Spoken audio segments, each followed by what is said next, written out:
Kalian pasti setuju kalau sekarang Korea Selatan merupakan salah satu negara dengan industri entertainmentnya yang hype abis.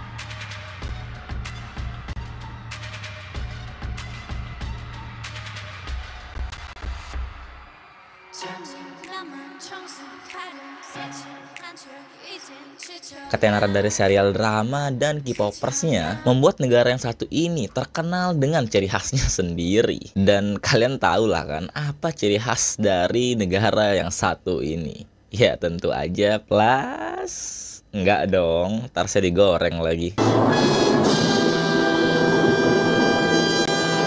Facial Plastic Surgery atau disingkat FPS. Kita sebutnya gitu aja lah ya biar aman. Di video kali ini saya akan membahas tentang sisi gelap dari negara Korea Selatan. Yang mungkin ada beberapa dari kalian berpikir kalau semuanya tuh terlihat baik-baik saja seperti di film dan serial dramanya. Oke, cukup basa-basinya dan ini dia pembahasannya.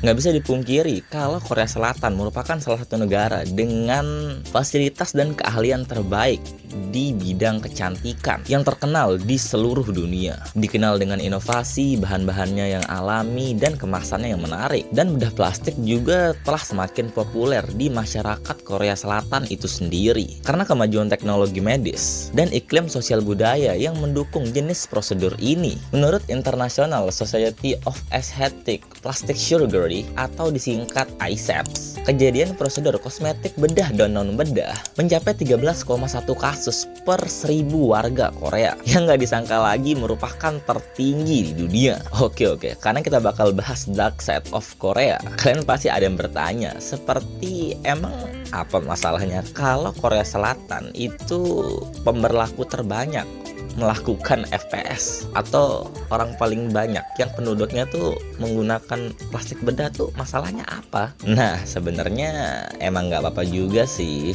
kalau orang mau melakukan FPS, ya nggak apa-apa juga, itu kan hak-hak mereka ya. Cuma yang menjadi masalah adalah karena terlalu banyaknya orang yang melakukan FPS ini, atau karena saking lumrahnya gitu. Bahkan sebagian besar orang tua di Korea tidak segan menghadiahi operasi pembesaran kelopak mata untuk anak perempuannya. Ini hadiahnya operasi loh, yang membuat mereka tuh jadi tidak seperti orang Asia pada umumnya gitu, karena kan udah lumayan diubah ya. Cerita dari salah satu wanita yang diinterview oleh BBC mengaku dagunya terasa sakit jika terkena hujan. Awalnya dia pergi ke sebuah tempat operasi untuk melakukan operasi bedah hidung, tapi kemudian dia dibujuk agar bentuk dagunya juga diubah gitu. Ini dibujuk sama dokternya, dan hasilnya memang mendapatkan bentuk dagu yang lebih indah tapi juga menyakitkan. Di kasus lain juga terdapat iklan bedah plastik yang menimbulkan reaksi dari para pasien untuk menggugat dokter bedah ke pengadilan karena diduga mereka mengubah wajah pasiennya dengan cara tidak baik. Bahkan salah satu korban datang menggunakan perban dan mengatakan, "Ini bukan wajah manusia, ini lebih mengerikan daripada monster dan makhluk luar angkasa." Tanggung jawab nggak? Nah, yang jadi bahaya tuh yang kayak gini, karena banyak orang yang operasi, banyak juga yang cantik. Ya, karena hal ini kan mereka jadi balap-balapan untuk menjadi yang tercantik, yang padahal sebenarnya tuh udah cukup, tapi karena lingkungan dan standarisasi yang terus meningkat, menjadikan mereka lupa untuk merasa cukup atau ya bersyukur. Dan kan apes banget ya kalau misalnya dapat kasus kayak yang di atas saya sebutin barusan gitu, yang niatnya udah bagus-bagus nih, cuman gara-gara kayak masih bisa lebih bagus, taunya ada sulit. Dan alasan lain kenapa banyak orang Korea yang akhirnya melakukan FPS ini adalah karena lingkungan di sekitarnya. Simpelnya, semakin cantik dan ganteng seseorang itu akan menambah value mereka, membuat mereka diminati oleh orang-orang di sekitarnya. Bahkan hal tersebut juga menjadi nilai plus kalau mau dapat kerjaan. Jadi ya kita nggak bisa bilang juga kalau ini mereka tuh cuman asal mau aja gitu. Tapi juga dengan memperbaiki diri ini, hal tersebut menguntungkan mereka saat berada di Korea. Bener juga sih. Di Korea Selatan, penganiayaan anak merupakan masalah yang serius. Setiap tindakan dilakukan oleh orang tua atau pengasuh lainnya yang mengakibatkan bahaya atau ancaman bagi anak-anak, Organisasi Kesehatan Dunia memperkirakan bahwa ada sekitar 1 miliar anak yang merupakan salah satu dari 2 anak yang berusia 2-17 tahun di seluruh Korea Selatan. Jumlah kasus penganiayaan anak yang dilaporkan telah meningkat sejak tahun 2000 dengan perkiraan prevalensi berkisar antara 43-59%. Menurut sebuah laporan oleh Kementerian Kesehatan dan Kesejahteraan dan Pusat Nasional untuk Hak Anak, Korea Selatan mencatat 29.671.000 kasus penganiayaan anak pada tahun 2016. Di mana hal ini menandai peningkatan substansial sebesar 54,5% dari angka yang dilaporkan pada tahun 2012. Ini kan naiknya lumayan tinggi banget ya. Lebih jauh nih, kasus penganiayaan berulang yang mencapai 20 pada tahun 2001 melonjak menjadi 3.095 pada tahun 2016. Statistik ini menunjukkan bahwa banyak anak yang mengalami penganiayaan dan menunjukkan sifat penganiayaan anak berulang.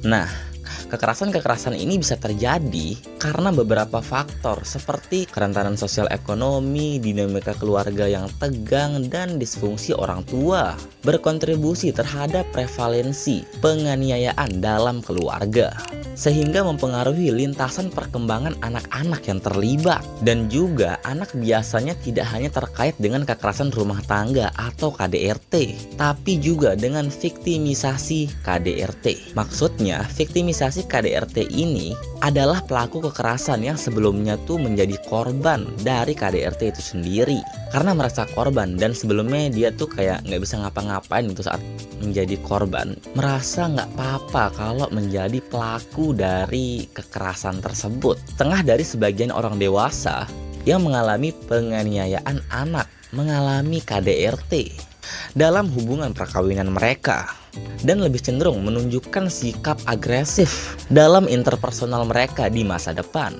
Ini kan bahaya ya buat anak-anak kecil yang masih umur 3-10 tahun atau bahkan lebih gitu kan. Bisa berpotensi berkontribusi pada transmisi kekerasan antar generasi. Alasan lainnya kenapa kasus kekerasan tuh bisa membeludak di sana adalah karena masyarakat Korea di sana menganggap masalah-masalah seperti ini tuh masalah yang ringan gitu, masalah personal, sehingga menjadi topik sensitif bagi keluarga. Jadi, menurut survei KDRT tahun 2016, 22,5% korban menganggap kekerasan itu sebagai ya masalah-masalah ringan keluarga lah gitu. Dan 29,6% korban menahan diri untuk melaporkannya ke polisi. Ya karena malu aja, itu kan salah satu aib keluarga juga kan. Kok jadi sedih ya? Ini kan beda banget ya sama ekspektasi kalau kita nonton film sama serial-serial drama Korea gitu. Parah. Kalau kalian berpikir bab kedua tuh udah yang paling parah sampai bikin kalian ngilu, kalian salah. Berdasarkan data dari World Population Review, negara Korea Selatan masuk ke urutan keempat sebagai negara dengan aksi suicide terbanyak. Ini jujur di luar ekspektasi sih. Gimana nih buat kalian para pencinta drama dan film-film Korea? Setelah tahu berita yang satu ini agak gimana gitu ya. Parah.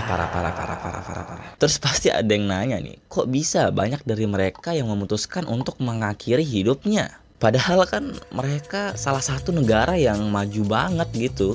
Nah, jawabannya ini ada beberapa alasan. Dan aksi suicide ini juga nggak cuma dilakukan sama anak-anak muda ya, tapi kalangan orang tua juga ikutan. Ya walaupun nggak sebanyak anak mudanya sih. Alasan bunuh diri dari kalangan anak muda biasanya karena stres akibat pendidikannya lah, terus masalah rumah tangga yang seperti tadi saya bahas tentang KDRT itu, dan beberapa karena kasus bullying di lingkungan sekolahnya. Kalau misalnya ada yang ngalamin dari ketiga hal di atas, itu kan wajar ya kalau mereka sampai mikir aneh-aneh. Sulit. Oke, lanjut ya.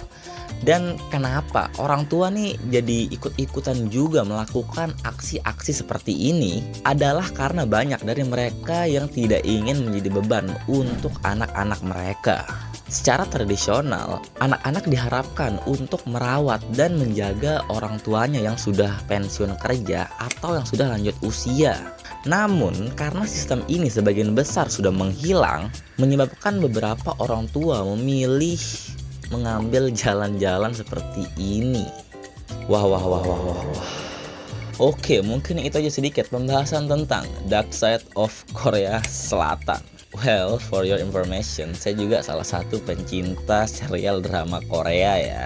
Dan tujuan saya bikin video ini ya nggak lain nggak bukan, ya cuma untuk menambah wawasan kita aja lah. Ternyata Korea yang merupakan salah satu negara maju dengan industri kecantikannya, film, K-popersnya juga memiliki sisi gelap yang tidak terpikirkan oleh kita sebelumnya. Ya, ini tanpa ingin menjatuhkan atau menjelekkan pihak manapun ya, nggak ada niatan seperti itu. Well, kalau kalian mau nanya, mau revisi, mau menambahkan atau nggak setuju dengan pendapat saya di video kali ini, bisa tulis di kolom komentar, nggak usah sungkan, silakan. Dan sampai jumpa di video selanjutnya. Bye.